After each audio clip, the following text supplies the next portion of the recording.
என்ன சிரமம்? அதிகாரம் இல்லை என்பது சிரமம் அல்ல, அதிகாரம் தொடர்ந்து இருக்கவும் கூடாது. நாம் ஜனநாயகத்தை எவ்வாறு தேர்ந்தெடுத்தோம்? நம்முடைய இந்திய அரசமைப்பு சட்டம் என்ன சொல்லுகிறது? ஆட்சி அதிகாரம் மாறி மாறி வருவதில் தவறில்லை. ஒருவரே ஆட்சி செய்வது என்பது சர்வாதிகார ஆட்சியாக மாறிவிடும். எனவே ஆட்சி மாற்றங்கள் தேவை, கருத்து மாற்றங்கள் தேவை. எனவே நம்மிடம் அதிகாரம் இல்லையே என்று ஒருபொழுதும் நாம் கவலைப்பட்டது கிடையாது.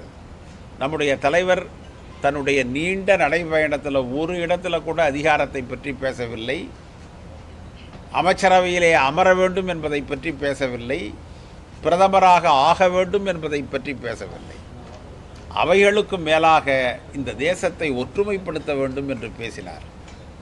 மக்களிடையே ஒற்றுமை வேண்டும் என்று சொன்னார்.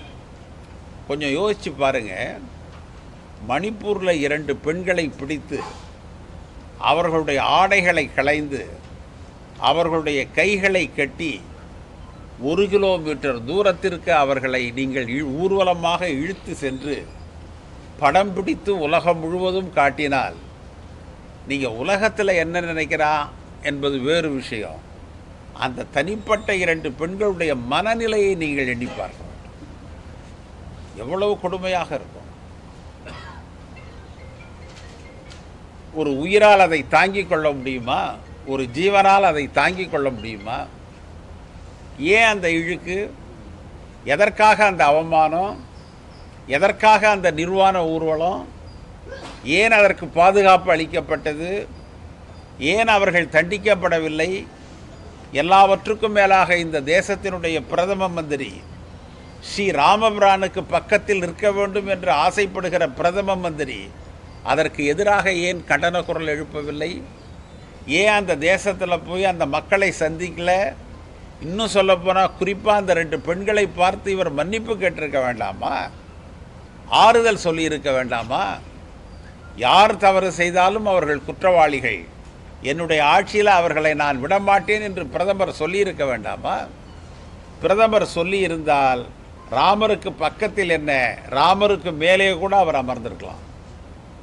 ஆனால் நீங்கள் அது மாதிரி செய்யலையே. எவ்வளவு இழுக்கானவர்கள் நீங்கள்! ஏன் மணிப்பூர் பிரச்சனையை பற்றி நீங்கள் பேசலை? அமெரிக்காவிற்கு செல்ல முடிகிறது, ஆஸ்திரேலியா செல்ல முடிகிறது, கூப்பிடு தூரத்தில் இருக்கிற மணிப்பூருக்கு நீங்கள் போகவில்லை என்றால் என்ன அர்த்தம்? மகாத்மா காந்தி அதை செய்திருப்பாரா? அதற்கு பதிலாகத்தான் எங்களுடைய ராகுல் காந்தி அந்த மாநிலத்திற்கு சென்றார். 2 முறை சென்றார். நீங்கள் அவரை தடுத்து நிறுத்துறீங்க.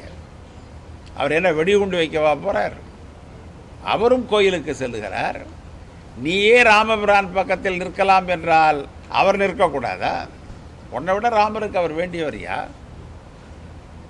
எப்படி நீங்கள் அது மாதிரி செய்கிறீங்க? ஏன் அவரை கைது செய்கிறீங்க? பிஸ்வாஸ் சொல்லியிருக்கிறார், தேர்தலுக்கு பிறகு அவர் கைது செய்யப்படுவார் என்று. நான் சொல்கிறேன், தேர்தலுக்கு பிறகு அஸ்ஸாம் முதலமைச்சர் பிஸ்வாஸ் கைது செய்யப்படுவார். நீங்கள் அது நடக்காதுன்னு மட்டும் நினைக்காதீங்க, கண்டிப்பாக நடக்கும். மோடி ஆட்சி என்பது ஒரு வீழ்ச்சிகரமான ஆட்சி. அவர்கள் சொன்ன எதையும் அவர்கள் செய்யவில்லை. 2 கோடி பேருக்கு வேலை தருவேன் என்று சொன்னார்கள், கொடுத்தார்களா? விவசாயிகளுக்கு 2 மடங்கு வருமானம் கிடைக்கிற மாதிரி செய்வேன் என்று சொன்னார், செய்தாரா? சுவாமிநாதன் கமிஷனை நடைமுறைப்படுத்துவோம் என்று சொன்னார், நடைமுறைக்கு கொண்டு வந்தாரா? ரூபாய் மதிப்பிழப்பின் மூலமாக கள்ளப்பணத்தை வெளியே கொண்டு வருவேன் என்று சொன்னார், வந்ததா?